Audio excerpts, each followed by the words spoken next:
Hi, Varadayini. How's it going? Hi. Hi, Siddharth. It's going well. Thank you so much for inviting me.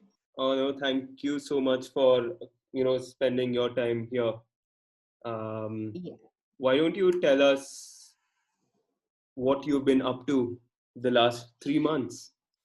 Oh, yes, I know it's been weird times if I put it very bluntly, but I think yeah, it's been okay. I think as a mental health professional, things are actually I mean as a mental health professional, I think things are okay right now because there is a need to understand the psychology of humans at such times when there is a crisis, and how do people cope up with such situations and so on. So I think with regards to sports or even otherwise, high performance environments like business, and other places like even academics, wherein there is so much happening otherwise, but right now everyone are virtually connected.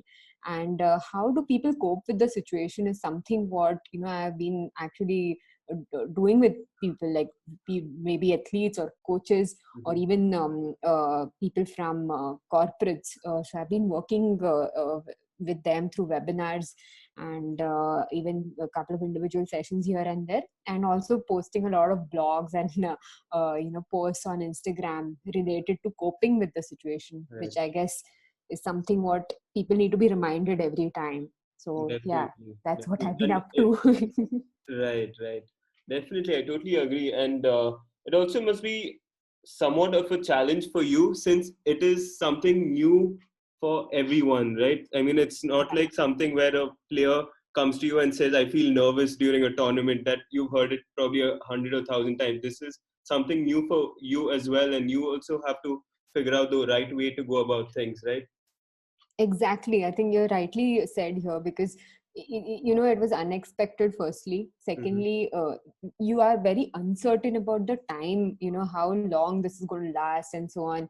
So you can't even plan. Proper things with the clients. Like, okay, probably it could be like, okay, do we can learn something about visualization this week or Right. so on. Or even if the athlete comes to me, usually the common question asked in the last 3 months is, so what should I do about my goals? Right. I have planned so many things on field, like what I need to do or what I need to get done, and I can't do anything of that. Mm-hmm. So I guess it's more of what I figured in these months is like more of refocusing every time what is required for athletes. That kind of gets lost somewhere, like every week they need to be reminded of, like, okay, you need to refocus on probably your fitness goals or something off your sport and so on. So yeah, it's been a learning for me as well, like as a psychologist, saying that what exactly needs to be focused at this point for athletes or coaches. Right. Right. Yeah. So let's take a step back and why don't you tell us how you got started with this? I mean, uh, in India, especially where there's a handful of sports psychologists, why did Yeah. you choose this field? I mean, out of all the options you have, how did you Yeah. consider this? All right. So, I mean, I was into sports, like, though not very highly competitive, because I Mhm. guess, somewhere, if you say 20 years back, even in schools, I don't know if, people used to encourage, okay, go and play states or nationals and so Definitely. on, because Right, right. I grew up in Bombay, Mhm. but I think out there it was more of a recreational environment that I grew up in. Okay, recreational sports. So every weekend I used to go to play my tennis with my father. So Okay. that was that environment that I Mhm. was always Right. exposed to. And otherwise, even the weekend matches, be it tennis, cricket, so sports was kind of a culture at my house. Right, And it still is, like, if at all I talk to my parents, it's more about what matches went on, or like, so something in that sense. right. And secondly, when I started studying psychology in my undergraduate, I was lucky enough to have a teacher who was a Malcolm coach herself. And Okay. I Wow. think yeah, so I think she exposed me to this world of sports psychology, which I was also very unknown, like it was unknown to me as well. And but she's like, if you want to pursue it, you will have to probably invest more, and do a proper masters rather than just doing anything like random, and then you can get into the field with a better head start. Because Right. very, I don't think any institutes, even still, like, there are very few, in one or two institutes that offer like a proper degree in sports psychology in India. So Right. yeah, I mean, that was my you can say like that first exposure to the word sports psychology. And I started doing more and more research on the same topic. Mm-hmm. And I came across so many things when I was in my undergraduate, which was not related to India. There was only one sports psychologist back then, Mr. Bhishmaraj Bam. He was called to our to our college to deliver a lecture. And Mm-hmm. that was my first tryst with, like, proper sports psychology in India. And that's when I decided, actually, like, okay, I need to do something in this field. I need to do it properly, and probably gain a niche into a couple of sports, so that that's somewhere where I specialize in. And yeah, that's when I decided to do my masters in UK. I completed in 2012 my masters in sports and exercise psychology from Loughborough University. And that's where it all started, actually. Came back immediately after I finished, and started working also pretty immediately. But it Mm-hmm. was there were ups and downs, but still, like, I guess that kick to and that passion to do something in the field is still there. So Right. despite the ups and downs, it's always out there, like that whole thing to do something in the field. So Right. yeah, that's been like a short this thing run into the journey. Wonderful. Wonderful. Yeah. I mean, um, Bamsar is probably the only noted sports psychologist. I mean, Correct. we've heard of since we were growing up, Right. being Rahul Dravid's Yes. mental coach and a few other Correct. top elite athletes. And it You're is right. great that You're you right. could get into this journey. Um, Right. so, what exactly is sports psychology for someone who has no idea of it? Okay, so like if you talk about any athlete, you would need physical skills. So you have like a strength and conditioning coach for that, Right. who will develop your agility, your strength, your muscle endurance, and so on. Like, Mhm. whatever is related to your physical self. Right. Same thing goes with the mental side of the game, right? Hmm. So a coach, if you say, the coach would focus some bits on the mental side, but he's primarily the technical head. He focuses a lot on the technical and the strategic aspect of the game. Definitely. But a sports psychologist, or someone who's a mental conditioning coach, there are multiple ways in which people talk Right. about who a sports psychologist is. So we try and condition the athlete's mind to different situations that they get exposed to. So Hmm. basically, how to deal with pressure situations, or how to deal with something unexpected, and so on.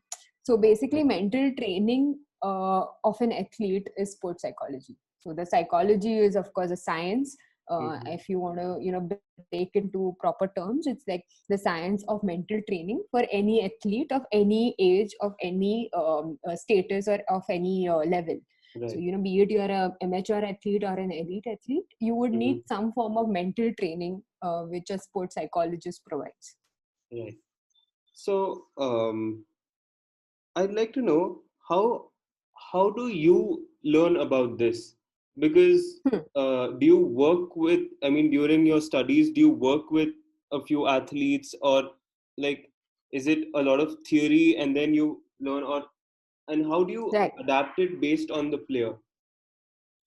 Okay, good question here, because I think most of us feel psychology is a very heavy subject which Hmm. relies completely on understanding the behavior, or Right. if some of them usually used to ask me, can you read my mind?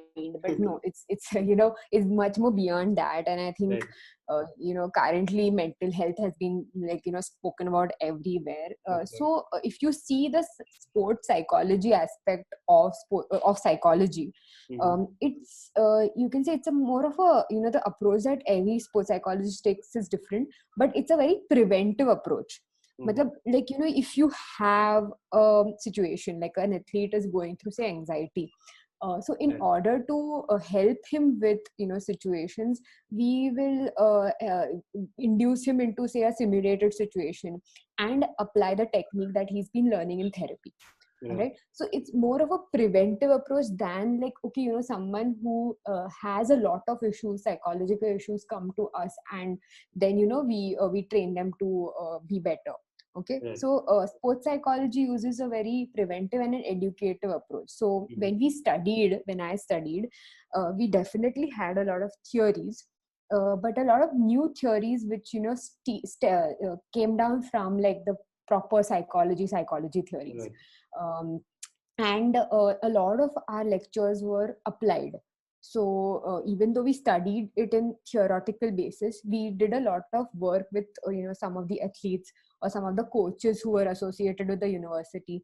And Mm-hmm. then probably I'll give an example. Like we had to formulate a case. That means work with an athlete, Right. have a couple of sessions with the athlete, and say that, okay, this the profile of the athlete is say he's high on confidence, high on concentration, probably a little average in controlling emotions, and so on. So Mm-hmm. you draw certain you can observations from your experience with the athlete, and then formulate a case. So we had such assignments to do when we were studying, and I think that helped me a lot when I actually got on field, when I was dealing with real life clients, how to formulate a case study, how to draw reports from every session you have with the athlete, and so on. So Right. I guess that helped me, like the applied part of what we studied in my masters. Mm-hmm. Interesting.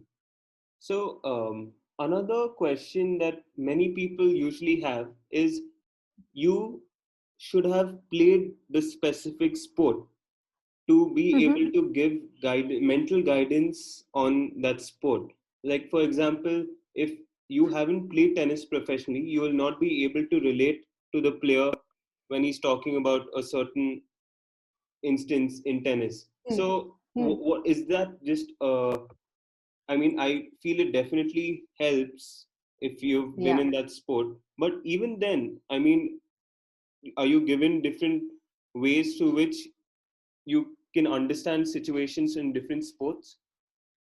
Okay, so like as a psychologist, as a sports psychologist, I can say that we can't play every sport professionally, right? So Definitely, it's exactly. good. It's good to have a competitive background. Like it's definite, because you will recall your experiences, be it Right, in a team sport or an individual sport. But you will recall some experiences, and that will help you relate better to the situation that the player is. right. And secondly, we can also give our example to the player that, okay, Mm-hmm. probably you could be in such a situation, and then how to cope up with it. Right, Now unfortunately, I guess when we used to play, we did not have sports psychologists, but then later on when I was studying, I could just recall certain experiences I had at some matches and so on. right. So it definitely helps to have some exposure to competitive sport, I guess. But I think secondly, what helps much more is your inclination to learn even while watching sport. So for Mm-hmm. example, if say you're watching a match on a TV, a Right, tennis match or a cricket match, and you've never played cricket before, right, but then you can definitely understand what's exactly happening in that moment, right. as an audience or as a third person. Mm-hmm. And if suppose a cricketer comes to me and describes a similar situation, I can Right, kind of understand what's happening, or like what could be the atmosphere, what would be of the course. yeah. And what the insights that I can give at that moment would be based on, of course, my study in psychology. Right, So I think understanding a sport and the demands related to the sport is also very important. definitely. uh, yeah, so even if you, as I said, if you have some background of competitive sport in one sport also, you will actually understand other sports also better.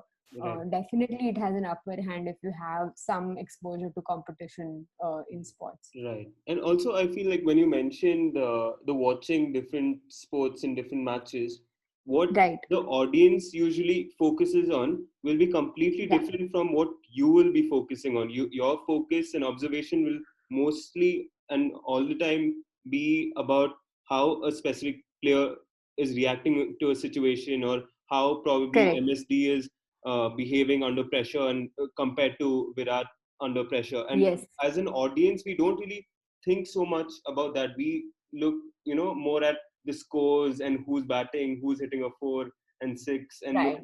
right. So you definitely have a completely different perspective about things.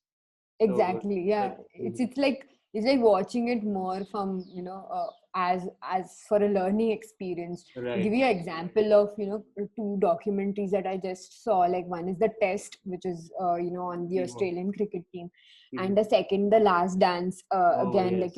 Mhm. so both, I guess, both of them, I was making notes, mental notes, like, what exactly is happening here, or what Right. exactly could have. So that too, it gives another perspective. When probably would see it again, I would, make some more notes about certain other examples or certain other Right. situations that are shown in that. So yeah, definitely, I think after studying psychology, sports, I guess anytime I see a match, I'll always think from a psychologist's perspective and not as an audience. That is Definitely. always like now a given case. Right. Yeah. Wonderful. So, to our audience, The Last Dance is a documentary on Michael Jordan and the Chicago Bulls, and it is a must watch for every athlete and every athlete's parent and every coach. So, please do that. Yeah. So, Yes. moving on, what is the perception of sports psychology in India right now? Yeah. All right. So I think I've been in the field, like working with athletes the last 7 to 8 years. So I Mm-hmm. think I've seen some transition in the way people have started viewing sports psychology or sports psychologists working with their players. Right. Initially, I've faced reluctance from the coaches. I still face reluctance, a lot of Mm-hmm. reluctance from the coaches. But some sports are pretty open to, get in a psychologist and engage them with the team for some time and so on. Cricket is one of them, because I guess the popularity is also that much. Right. Coaches are exposed to a lot of international level coaches as well, like Right. who work with psychologists Mm-hmm. regularly. But yes, as I said, the scenario has changed a lot. I mean, I'll give you an example. I was working with a rowing team 2 years ago. Right. And I mean, even there, like, people have started approaching with much more open heart, saying that, okay, I can go and talk to this person and resolve certain mental matters that I have. And, like, Mm-hmm. try and incorporate certain techniques that are taught and so on. So yes, I mean, when I guess in 2013, when I was working with some elite players, I could see reluctance on their face, because that word sports psychology is also pretty heavy. See, Right. a psychologist will come, and then you have to talk to the psychologist itself. Many of the athletes used to get scared. So, but abhi, like, there's a lot of change. Perception has changed.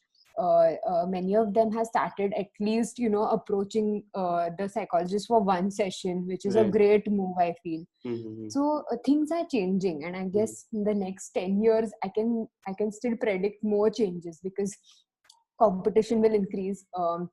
Many people would want to become competitive players, Right. and then the essence, or like that need of a multidisciplinary team with them, I guess that's the next move. So you don't have to just focus on the physio. I need a strength and conditioning coach, a nutritionist, a psychologist, Right. and someone else to manage me. So I guess that thing is, I guess, the next move right now, Mm-hmm. because now everyone's individually working with individual specialists. But Right. if you have a team, and that's something what I guess every individual or a team would want. Like every academy would want like a set of people who are working with them continuously. So I guess I can see or like I can predict that change in the next 10 to 15 years at least. It'll take time, but Yeah. I think the acceptance is much more today than what it was say 10 years back. Definitely. Like I remember an instance where, you know, I won't say 10 years back, it was probably 6 years back where I was playing tennis professionally and I Okay. wasn't doing really well.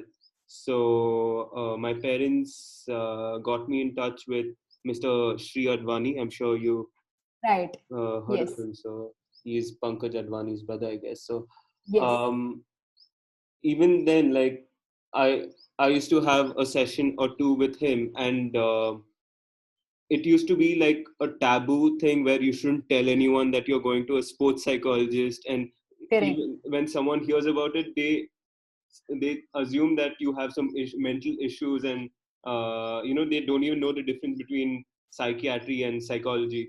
So, Exactly. and that was at a professional level. So definitely, I mean, things are changing. And Right. Right. mhm.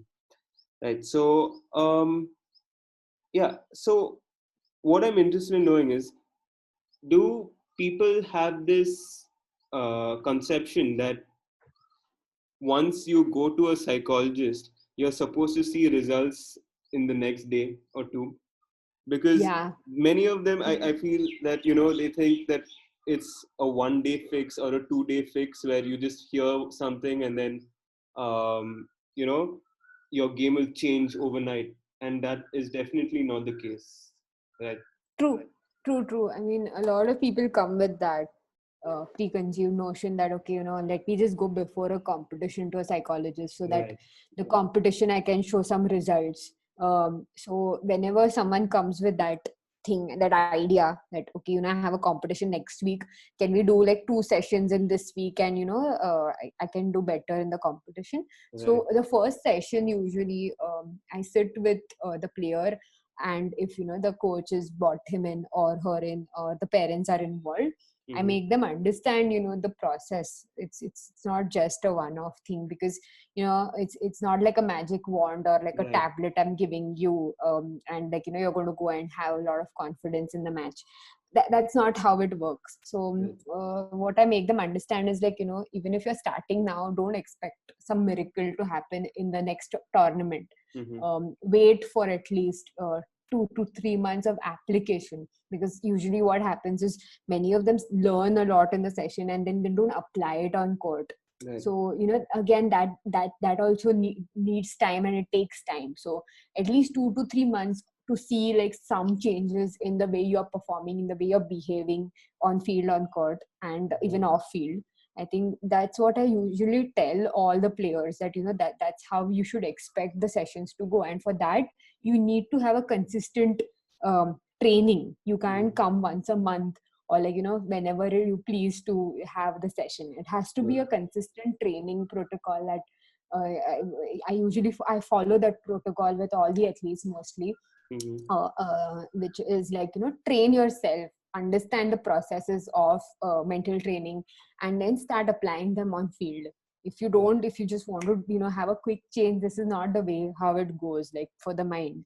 I give them an example of the body as well. So if you go to the gym one day, you're not going to have muscles, or you're not going to develop like a good physique in the next week, right? Exactly. It's Yeah. something similar. So like that's something what I give it's like a cautionary note that I give in the first session itself.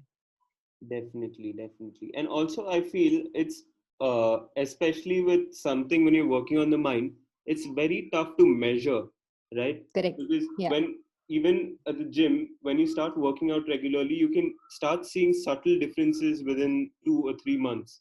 And with Right. the mind, you don't really see the difference. And then even while working on your mind, there will definitely be instances where you go to a specific tournament, and for there are like 100 different reasons why you may not perform well, and you Right. may think that you haven't progressed in your mentally, Right. right? So Right. it's not necessary that just because you start working on your mind that within 2 months you'll never feel nervous or anything. You'll always feel nervous. There will always be different matches. There will always be events where you don't perform to your best, right? And Exactly. mhm, Yeah, I mean, I think you gave a very good example of like, how mental training works. It's not like, as I said, like you can't see like a completely different person even in just 2 to 3 months. You exactly. start observing some changes. Probably it could be the way you handle pressure, or it could be how you handle your failures. Right. Because a lot of people, when I deal with some players, it's mostly about handling all these negative things. It Hmm. could be about a loss, because if you don't handle a loss properly, you're not actually analyzing where you went wrong. You're just working on your emotions, wherein you get angry, you get irritated, frustrated, and that's it. Then you forget about it like after 2 to 3 days. But Right. probably after working with a psychologist, someone would sit after like 2 to 3 hours, calm themselves down, and start understanding where exactly they went wrong. Hmm. So that self awareness what starts developing after working with a psychologist, something what a player himself or herself will understand. Okay, Right. so a third person may not, like a third person may like, कुछ changes तो नहीं हुआ है, he's still losing or she's Hmm. still losing. Right. So that part, I guess, if the player himself or herself understands that change, that's pretty, you can say, empowering that moment. Ki like, okay, yeah, really, I'm actually writing a diary which I never wrote in the last 10 years. Of So course. those things, those changes, small changes, is something what every player should look at, instead of looking at just a winning and losing part. Hmm. Because I Right. think that's what many, as you said, right, many of them expect to have some miracle changes and win all the tournaments. Even Right. Federer doesn't win all the matches. So Definitely. this is how we try and tell the client it's not about winning or losing, it's about seeing these changes. And then after, of course, after definitely a certain time, you start seeing changes even in your outcomes. So Right. you don't have to aim for the outcome change, you need to aim to change these habits, which ultimately reflects on the outcome. Definitely. Yeah. Totally agree. Um, so just for any athlete who just wants to get started and Yeah. they just, they want to start getting stronger mentally, what is one tip you can give them? Okay. So first of all, I think I just mentioned something about that right now, but Hmm. um, uh, I think stop focusing on the outcome. Right. When if it's a cricketer, for example, don't look at the scoreboard every time. Don't look at I just need 5 balls to get that 100. Or if it's a tennis player, don't look at, okay, I'm six, these many sets down, these many to go. If you Right. look at that, that is inevitable pressure which Hmm. comes and builds up. Okay, so Right. pressure will be there, but then extra and additional pressure you don't need at that moment. So the Right. point here is to focus only on the process. So if you're a cricketer, you're at 95, there are 5 runs to go, it's okay, keep Right. it at the back of your mind, and you just focus on that ball which needs to be played in order to complete a run. So Definitely. because yeah, so if you focus more on that, you will get the results what you actually, you will get the results. So if you have a result oriented approach, you will be running after things, and then you will forget couple of steps in between and you will fall down. That's how it is. Like if you Mhm. run up the stairs, you have to reach that next floor, but then if you miss out on 2 steps, you will probably tumble down again. So Right. it's good to focus on the next step rather than that last floor, because you know what floor you're climbing. Right. So this is like one tip what I guess everyone should try and apply, because that's Hmm. the essence of the whole competition, or training yourself to be in the moment. So yeah. Totally agree. Right. So when you talk about pressure, I want Hmm. to bring up the extra pressure that Indian athletes face. Yeah. What thoughts do you have on that? Yeah, definitely. And if I'm not wrong, you're talking about organizational pressure, pressure to complete. or like, it could be something like this. You are competing at a good level, but Mm-hmm. then you need to have that backup plan, Right. somewhere, Exactly. right? So I guess, yes, I mean, definitely, I guess everyone, and as a psychologist, I will recommend everyone needs to have a plan B. Because Mm-hmm. I'm not saying it's because you have no expectations from yourself as a player to perform at an international level. No, Right. because even if you perform at that level, you will have to fall back on something in the Right. future. So because you as a player, you may not be able to sustain the whole sporting life as an athlete. Definitely you have to retire at some point, and then you will be in a question like, what should I do right now? So Right. that's why that plan B needs to be there somewhere. You have to have that plan B. So even with athletes, that will actually ease off the pressure, I feel like. It's not, you don't have to choose between academics and sport. No, Mm-hmm. the balance will keep you very well level headed. And Right. I always give the example of Dravid. I'm not like, exactly, he's a role model for many. Like, he has completed a very good degree and still managed to be a top level cricketer. Right. So you don't have to choose. You have to, if your balance is maintained well, the focus is maintained well, and you will not burn out quickly. Because I've seen many players who have dropped studies at a young age, probably homeschooled as well, and the pressure that gets to them to, like, become a very good sports person is too much.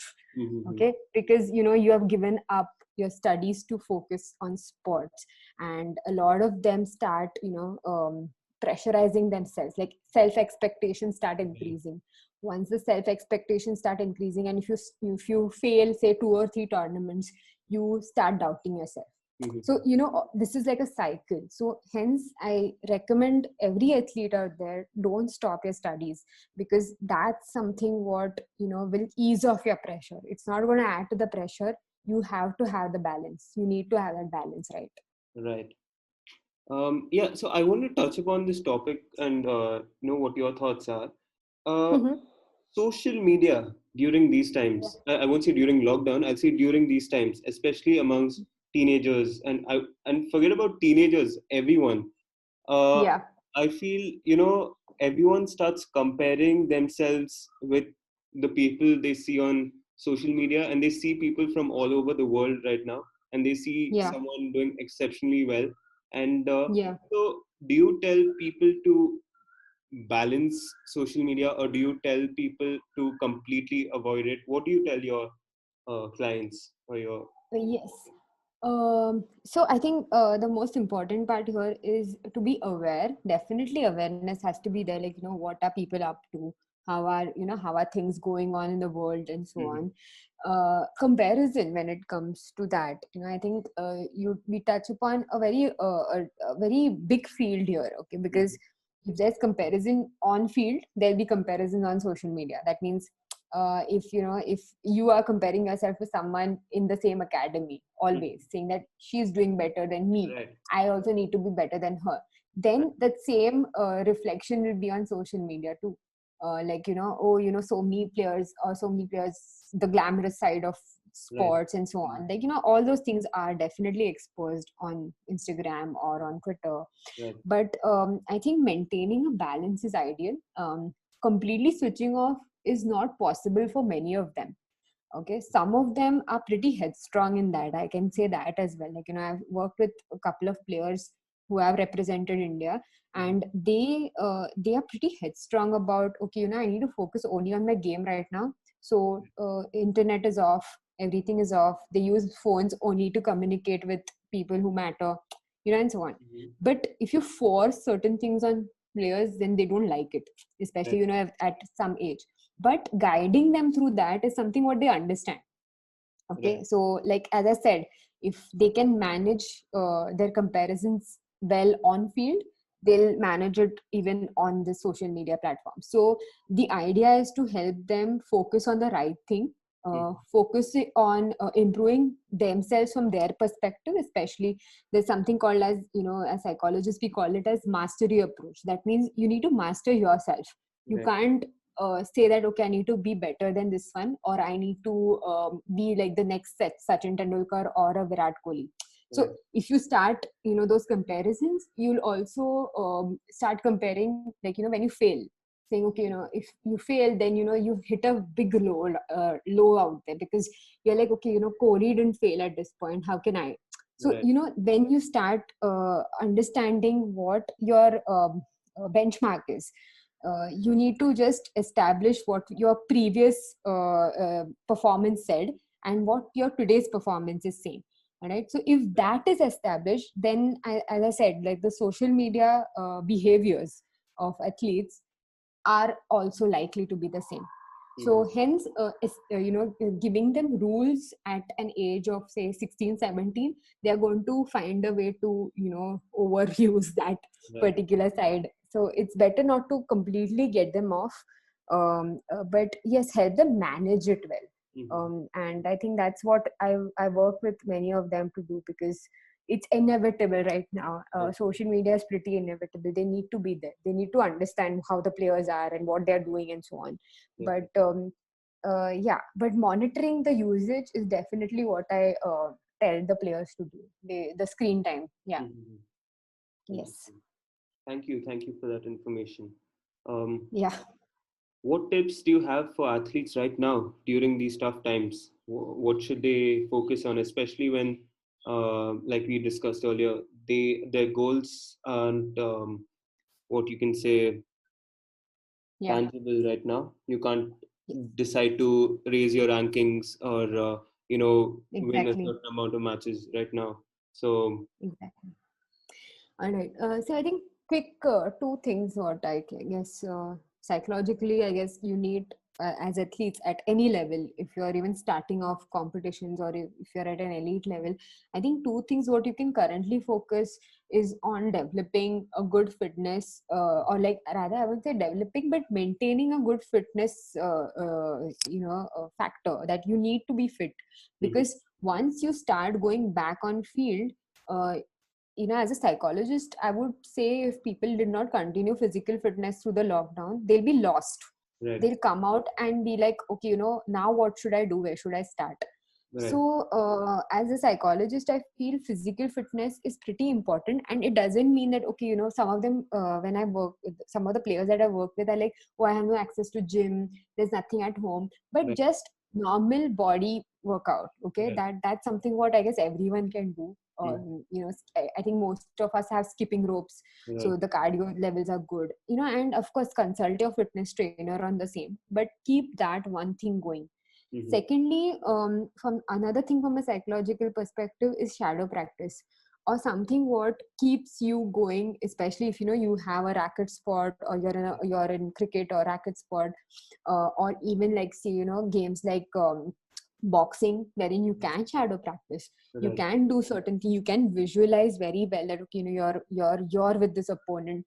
Do this. Okay, so these don't need a lot of goal setting, but this is just to keep you on that path, like, okay, I am a boxer, or I am a tennis player, and after this eases off, I'm going to go back on court and start playing again. All right. So that's one thing what I really want to tell all the players out there. It's not like it's done, and of course we can't predict when we're going to go and be that practice player that I was like 3 or 4 months back. right, But it's just that idea that, okay, I'm still that tennis player, and this is probably like a break, but I don't have to mentally break myself from this whole thing. I can still watch some old matches. I can still watch some documentaries. I can read some autobiographies and still, aim and aspire to be something what I always wanted to do. So this right, is something what I guess every player needs to remind themselves again and again, that, yeah, through shadow practices, through visualizations, or by watching a match, or by reading like an autobiography, I think this helps definitely to keep that mental dream alive, because right, currently tangible goals, as you said, are something what you can't plan from the sport perspective, but mhm, definitely from a physical fitness perspective you can maintain a good fitness level, maintain a good mental healthy level. That means you need to be mentally still alert, still focused on your dream goal which you want to achieve, and Right. that's something what you need to continuously engage yourself Definitely. Definitely. So, what is the plan ahead? in. Yeah, as in after the lockdown, or like Yes. just right now. Yes, in general, and after lockdown, what is the plan ahead? All right. So I think couple of things, like I'm still consulting online right Mhm. now, but continue doing this for people who are distant, who are not in the same city, Right. and also meeting new players, whoever wants to have like proper mental training Hmm. course, or like a proper mental training.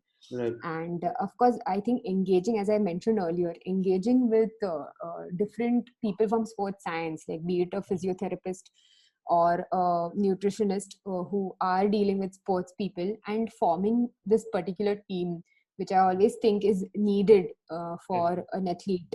Mhm. And yeah, I think that's something what I'm looking forward to. And secondly, again, like this could be turning into a different direction altogether, but focusing on research in India is something what I've always Mhm. wanted to do. Like we are in a dearth of psychology research, I mean any particular research as such, Mhm. but sports psychology is still like undervalued in Of the course. research bit. So I guess that's something what it's been a dream to do a PhD, but I'll start with small researches before it turns into I guess a field which is still unexplored. So I think hardcore rigorous research is something what I'm looking for in the next 1 or 2 years. Wow, that's really interesting. And yeah, and I really feel there's so much potential and talent, not just in the metros, but in the tier twos and the towns. And sports Definitely. psychology hasn't even scraped the surface over there. So Yep. Yep. there's definitely a lot to work on together. Definitely. And definitely. And I think this period has given like a lot of opportunities for, even like you said, tier two, tier three cities, coaches, athletes to get exposed to such things. And I think we had a lot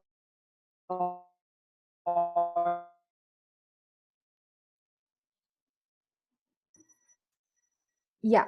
So I feel like this period has also exposed a lot of tier two, tier three city coaches and athletes to say sports nutrition, psychology, physiotherapy, and I guess thanks to Sports Authority of India, they had a lot of webinars initially during the lockdown and stuff. So I guess somewhere this period has also educated a lot of coaches and players that okay, we need to incorporate all these things into our training. If we don't, then we somewhere fall back on again being basic or being very very mediocre compared to all the world champions or world whoever we compete against. Right. So I guess that education is somewhere again of being a very key focus, say in the next 10 years, if we can percolate to like very good coaches who really want to get their athletes up. I guess that's something what we can aim for. And yeah, hopefully it could convert into India being a good sporting nation after all. Yes, we all hope for that. Um, it has been an honor. Thank Oh, you so it's been a much. pleasure. You've really told everyone, like, you've explained a lot around sports psychology and what athletes go through. And I'm sure this will be of a lot of help to everyone who's listening. So thank you so much. Thank you so much, Siddharth. It's been a pleasure talking about the field, as well as hopefully educating people who are listening in. And you're doing a great job doing this podcast. Thank you so much. Thank you very much. So, why don't you tell the audience where they can find you? Uh, Definitely. Share your email ID if possible, and where they Sure. can get your services. Great. So I have my website. My I mean, my company is called Mind First Perform. So if you just type Mind First Perform on Google, you'll find the website, Mhm. and you can write to me at Mind First Sport, that is MINDFIRST SPORT @gmail.com, as simple as that, and I will get back in touch with you. Wonderful.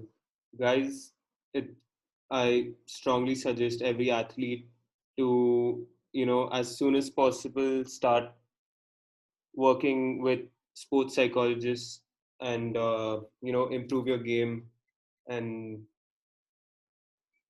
hopefully get us a few more medals in the Olympics next year.